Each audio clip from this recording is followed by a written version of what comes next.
guys! Welcome to German alphabet pronunciation, das deutsche Alphabet.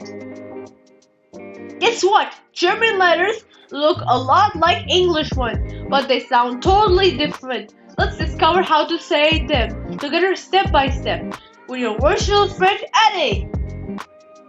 A, B, C, D, E, F, G, H, E, J, K, L, M, N, O, P, Q, R, S, T, U,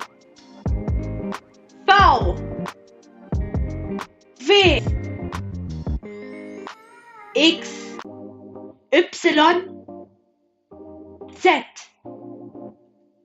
German has three special vowels and one cool letter that doesn't exist in English.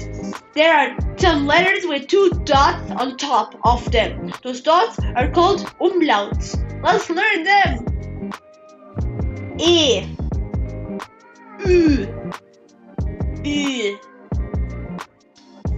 Z. Great job, Language Explorer! You just learned the German alphabet. How cool is that? Now you can say the letters like a pro. Subscribe for more. Bye!